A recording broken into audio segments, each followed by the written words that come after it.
bisa selesai dari meditasi. Karena ketika kita masuk ke dalam meditasi, kita masuk ke dalam frekuensi ketenangan di mana di situ ada kebijaksanaannya Tuhan, ada intuisi, ada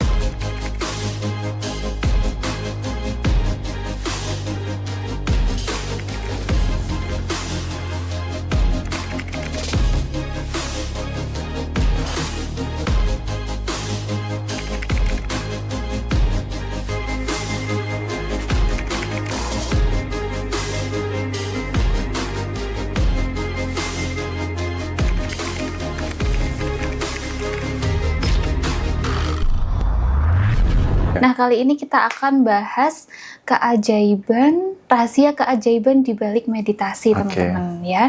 Jadi, teman-teman yang punya permasalahan mungkin emosi, meledak-ledak, atau susah tidur, atau apapun yang terjadi di kehidupan teman-teman yang merasa berat, mungkin bisa ditulis di kolom komentar. Nah, ini orang kayak Mas Bimo ini yang kelihatannya selalu tenang, adem ya, kayak es batu gitu. Pernah nggak sih Mas marah gitu, yang benar marah atau emosi apa gitu? Pernah sih, marah pernah. Hanya marahnya itu lebih sadar. Gitu. Karena bahayanya itu kan marah nggak sadar. Ini pun juga hasil dari proses hidup meditatif. Jadi dari meditasi ke hidup meditatif. Sehingga dalam menjalani kehidupan itu penuh dengan kesadaran. Makanya kalau marah itu sadar. Oh, aku sadar aku sedang marah. Mau berapa lama, seberapa efektif, tujuannya untuk apa, dan sebagainya itu penuh dengan kesadaran. Jadi bukan marah yang karena meluap-luap untuk melampiaskan emosi atau endapan emosi, tapi lebih kepada fokus kepada tujuan dari kemarahan itu apa. Gitu. Teman-teman ngerasain nggak sih ya, sebelum nanti masuk ke materi, teman-teman ngerasain nggak sih bahwa kok akhir-akhir ini kayaknya vibes di luar diri itu nggak enak ya, nggak nyaman ya. Orang tersulut dikit marah, orang tersulut dikit menghakimi, di jalan betapa amarahnya seseorang gitu ya. Mereka saling ngasih makan ego, kemudian bahkan di Jogja juga kemarin gara-gara telat 5 menit ya, yang aku orang pelayaran dan sebagainya, itu kan menjadi sebuah bagi saya sebuah fenomena yang sebenarnya itu tidak lumrah ya saat ini. Itu orang-orang mudah sekali tersulut emosi, apalagi ketika di jalan, apalagi ini ada vibes dari peperangan dunia dan lain sebagainya. Nah, teman-teman ngerasa nggak sih bahwa kayaknya nggak, kok udara atau lingkungan sekitar vibes-nya itu kok nggak nyaman ya, atau mungkin diri lebih ke mau uring-uringan, apalagi ini mendekati bulan purnama ya kan, biasanya bulan purnama atau energinya lebih teraduk-aduk lagi. Nah gitu, jadi teman-teman ngerasa nggak bahwa akhir-akhir ini kok kayaknya ada rasa yang nggak nyaman ya di luar diri, ada vibes yang kayak angin ribut, kemudian kayak melelahkan, atau dikit-dikit bikin emosi, atau fenomena-fenomena orang-orang kok zaman sekarang gampang banget ya emosi ya, apalagi ya pas di jalan, pas ada perdebatan dan lain sebagainya gitu. Oke Mas Bimo, mungkin langsung saja kita masuk ke topik utamanya, yaitu adalah meditasi. Nah Mas Bimo, meditasi sendiri itu apa sih Mas? Ya, meditasi itu sebuah proses kesadaran ya, kesadaran pikiran dan perasaan, di mana kita masuk ke dalam frekuensi-frekuensi yang menenangkan gitu. Karena meditasi dalam bahasa Sanskerta itu kan artinya kan menjadi familiar dengan, atau mengolah diri untuk memberdayakan. Jadi ketika kita meditasi itu kita pengen familiar dengan apa sih gitu. Contoh misalkan pengen familiar dengan kelimpahan, pengen familiar dengan ketenangan, pengen familiar dengan kebahagiaan. Itu salah satunya meditasi itu membawa hidup untuk masuk ke dalam frekuensi yang tenang gitu. Oke, jadi meditasi sama kosong pikiran itu sama nggak sih Mas? Beda. Meditasi dengan mengosongkan pikiran, termasuk diam pun juga beda. Karena diam pun ada yang pikiran berisik, dan mengosongkan pikiran itu juga beda. Karena kalau kosong nggak apa-apa tuh kayak orang ngelamun tuh bukan meditasi. Justru meditasi ini lebih ke mengamati si pikiran ini. Karena gini, banyak sekali orang-orang masih menjadi korban atas pikiran. Pikirannya ngajak lompat-lompat ya, ngajak mikir cicilan, ngajak mikir mantan, ngajak mikir kecemasan. Itu kan orang dibawa lari-lari sama si pikiran, itu hidup yang melelahkan. Nah, kalau meditasi ini justru mengamati pikiran. Ada pikiran apa, kayak nonton bioskop, yang di layarnya itu adalah pikiran Anda. Jadi ngamatin, oh pikiranku sekarang mau ngajak ke sana, mau ngajak ke sini, oh ini pikiran tidak baik, ini pikiran memberdayakan. Nah, Anda itu sebagai pengendali si pikiran. Jadi meditasi itu juga salah satu latihan untuk mengendalikan pikiran gitu. Oke, selain mengendalikan pikiran, apakah meditasi ini bisa mengubah program bawah sadar, Mas Bimo? Ya, sangat bisa sekali. Jadi hidup saat ini teman-teman itu kan didasari oleh pikiran bawah sadar, hasil dari pikiran bawah sadar. Dan meditasi itu kenapa sih bisa masuk membenahi bawah sadar ya? Karena frekuensi pada saat meditasi itu masuk dalam gelombang pikiran bawah sadar. Oke, gitu. Nah, kalau teman-teman masalah hidup saat ini ada hubungannya dengan pikiran bawah sadar, entah banyak hutang, banyak cicilan, kemudian luka tidak sembuh-sembuh, atau hubungan tidak harmonis, karena adanya pikiran bawah sadar yang nggak benar. Nah, lewat meditasi, pikiran bawah sadar ini bisa diprogram ulang gitu. Jadi meditasi itu salah satu gerbang untuk masuk ke gelombang pikiran bawah sadar. Oke, jadi masalah seperti emosi meledak-ledak, terus juga nggak bisa tidur atau nggak bisa fokus itu bisa diselesaikan dengan meditasi ya, Mas, ternyata. Betul, sangat bisa. Karena masalah itu tadi ketika terjadi ketika apa? Ketika pikiran tuh sangat acak, pikiran sangat sibuk, sehingga jadi cemas, khawatir, gampang marah. Itu karena orang dikendalikan oleh pikiran. Padahal harusnya orang itu yang mengendalikan pikiran. Nah, ketika gelombangnya tenang, damai gitu ya, orang tidak akan berkutat lagi hidup-hidup yang melelahkan. Gampang cemas, gampang marah, kemudian gampang berpikir negatif. Itu sudah tidak lagi dialami oleh orang-orang yang sudah sering kali meditasi gitu. Oke, jadi teman-teman di luaran sana kalaupun punya masalah di luar logika mungkin ya, mungkin ada yang pikirannya, wah ini overthinking sampai kepikiran aku pasti kena santet nih. Kan itu kan overthinking, stres, kecemasan tuh bisa dihilangkan ya, Mas, dengan meditasi ya berarti. Betul. Jadi hal-hal bahkan yang tidak masuk akal pun bisa selesai dari meditasi. Karena ketika kita masuk ke dalam meditasi, kita masuk ke dalam frekuensi ketenangan di mana di situ ada kebijaksanaannya Tuhan, ada intuisi, ada hal-hal yang energi itu bekerja kadang melampaui logika gitu. Aku ke teman-teman di TikTok dulu ya, Mas Bimo ya. Ada dari Kak Age Manzia. Iya Kak, sampai pusing belajar mindfulness susah. Akhirnya aku pakai jalan-jalan. Ada dari Kak User 123. Mas Bimo, maaf mau tanya, kalau di Islam meditasi itu seperti zikir bukan? Oke. Kalau zikir dan meditasi itu agak berbeda ya, gitu. Jadi tergantung goals-nya sih ya, karena kan kalau misalkan zikir itu bisa sampai ke dalam ketenangan, mirip gitu loh. Tapi kalau zikir ini justru tidak masuk ke dalam ketenangan, malah makin panik, makin takut, kan sama-sama zikir kan frekuensi ketenangannya kan beda. Ada orang zikir karena ketakutan, karena kepanikan, dan itu tidak menyelesaikan itu ya, berarti belum masuk ke meditatif. Jadi meditatif itu tidak dilihat dari kegiatannya ngapain, tapi lebih kepada hasil frekuensi yang didapatkan. Oke, begitu ya. Jadi bisa disimpulkan bahwa agak berbeda ya, Mas ya? Agak berbeda. Oke, next ada dari Kak Nur Aini, berarti kalau ingin menarik kebahagiaan harus diniatkan sejak awal ya, Mas Bimo ya? Betul, meditasi harus diawali dengan niat meditasi mau apa, itu sangat menentukan. Oke. Nah, selanjutnya dari Miss Tuti, Mas Bimo, kalau meditasi dalam aktivitas sehari-hari yang mudah untuk dikerjakan, mungkin ada tips? Oke, meditasi itu sebenarnya hidup meditatif sih. Tapi teman-teman perlu melampaui dulu fase-fasenya. Nanti kita akan bahas lebih detail, akan dipandu sama Mei terkait dengan tahapan-tahapan meditasi. Sehingga teman-teman masak pun bisa sambil meditatif gitu loh. Oh gitu. Nggak harus duduk diam merem gitu. Gitu. Nah, teman-teman semuanya, kita langsung masuk lagi ke topik ya. Jadi nanti kalau teman-teman punya pertanyaan bisa drop di kolom komentar dulu. Nah, kita lanjut nih, Mas. Berarti meditasi itu kan tadi bilang bisa sambil masak gitu ya, nggak harus duduk bersila gitu ya, Mas ya. Apakah meditasi itu kalau yang pemula bisa seperti itu, Mas? Atau ada tahapan-tahapannya nih? Ya, ada tahapannya meditasi ya. Terutama yang pemula, di awal-awal biasanya meditasi justru pikiran berisik. Betul. Gitu. Duduk diam sebentar itu malah gelisah. Udah pengen segera selesai atau pengen segera langsung tenang kalau bisa gitu ya. Karena meditasi katanya bisa tenang. Kok saya merem malah makin kacau gitu. Mikirin jemuran udah keangkat belum, mikirin kompor udah dimatiin belum.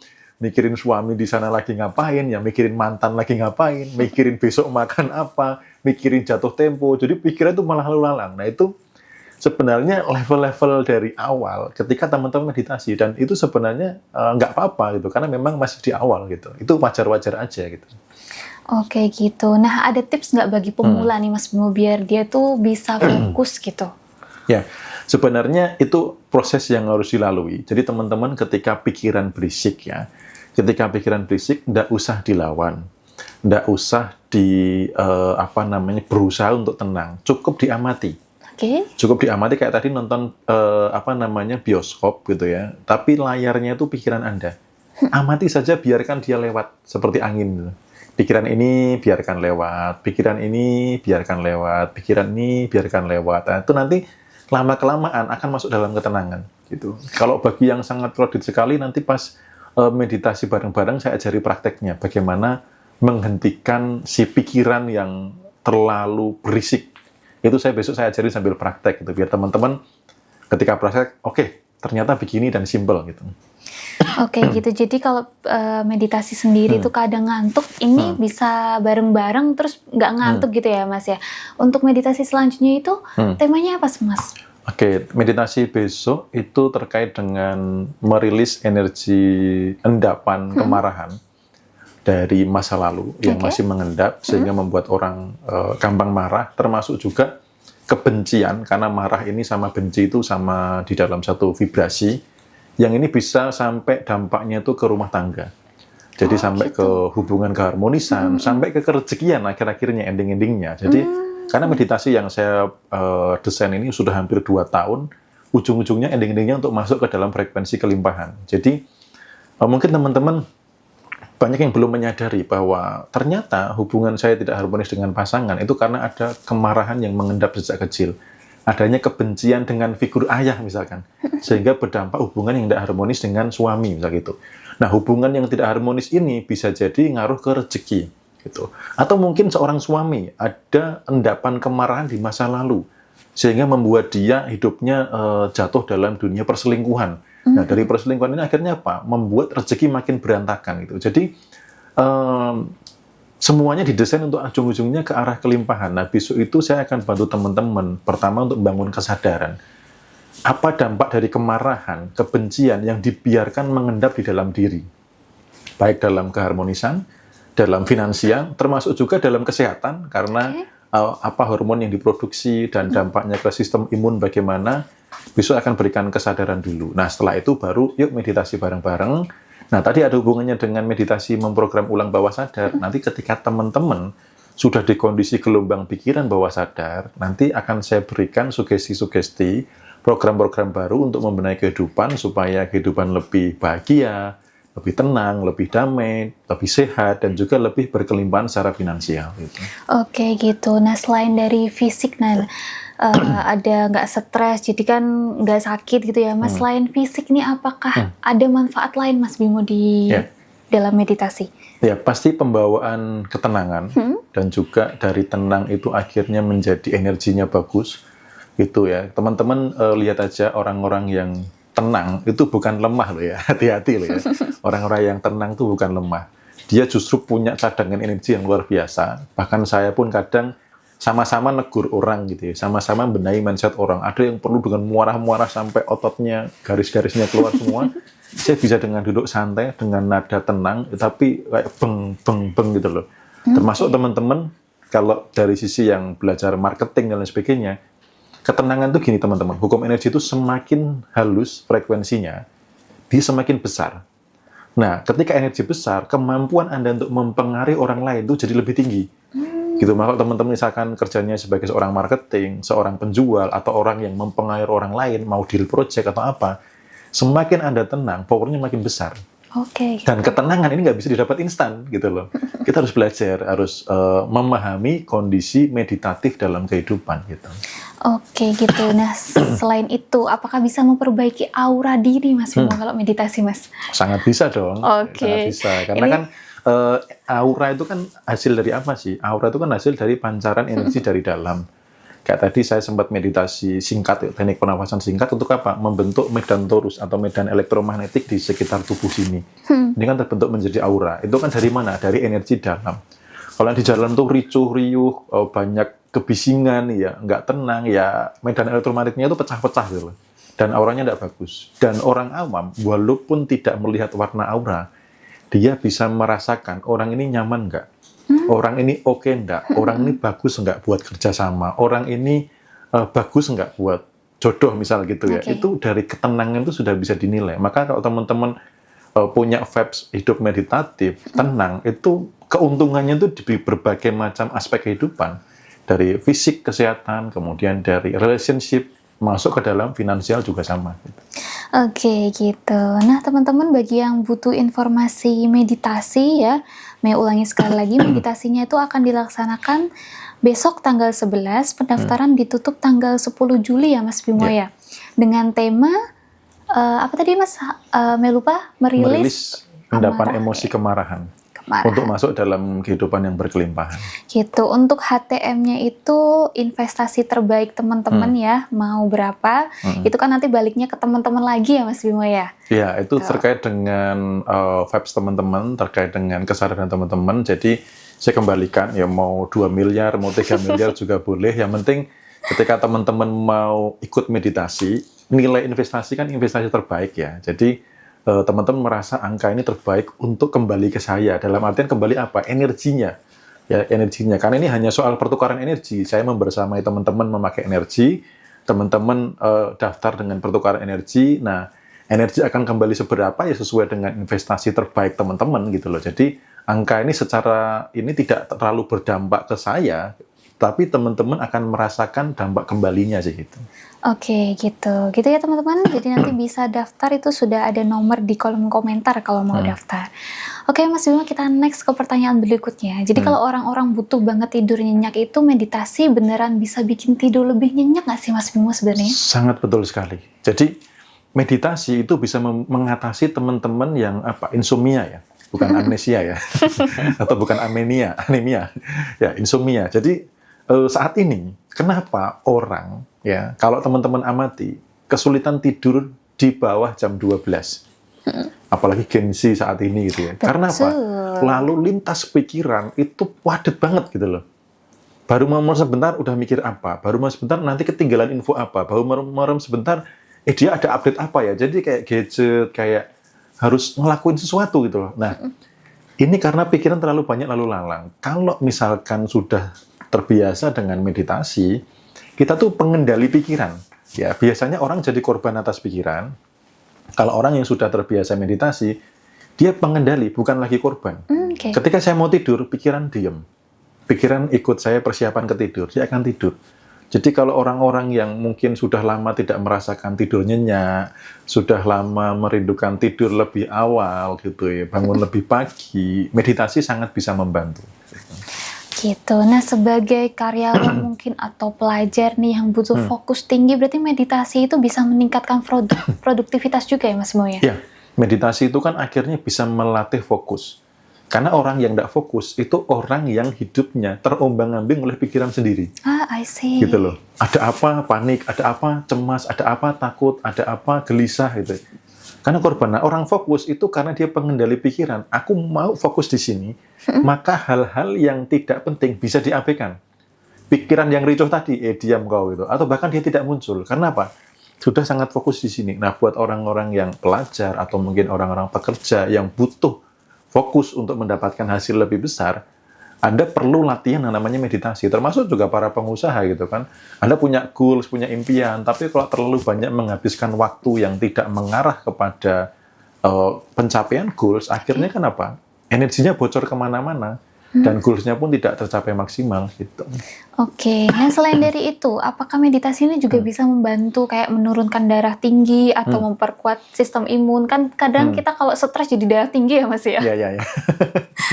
Betul, sangat bisa. Gitu. Makanya meditasi ini kan dia membantu apa? Untuk sistem saraf tuh relaksasi. Oke, gitu. Dia jadi relaksasi, dia jadi waktunya istirahat ya istirahat. Tekanan darah tinggi kan juga bisa terjadi karena orang kurang tidur.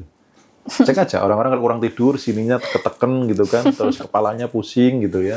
Tidurnya berantakan, bisa darah tinggi gitu ya. Bisa mempengaruhi sistem imun karena waktunya regenerasi sel masih melek dan lain sebagainya. Nah, meditasi itu bisa membenahi gejala-gejala fisik, penyakit-penyakit fisik yang disebabkan oleh si pikiran berisik, oleh orang yang ngerasa nggak sih teman-teman kayak semakin lama semakin tidak mampu mengendalikan pikiran gitu. Sehingga hidup jadi korban atas pikiran, istirahat pun juga harus diganggu oleh pikiran gitu. Siapa yang mungkin merindukan tidur nyenyak, merindukan berangkat tidur dengan pikiran damai gitu ya, merasakan napas ini lebih longgar, lebih plong gitu ya, merasakan ketenangan. Nah, meditasi itu juga dampaknya sangat luar biasa untuk regenerasi sel, untuk sistem imun, untuk kesehatan tubuh. Dengan bersama-sama, dengan energi frekuensi yang sama, itu otomatis ada kesadaran bahwa aku sedang tidak sendiri, banyak yang mensupport aku, banyak yang sama-sama sedang bertumbuh ke arah sana. Jadi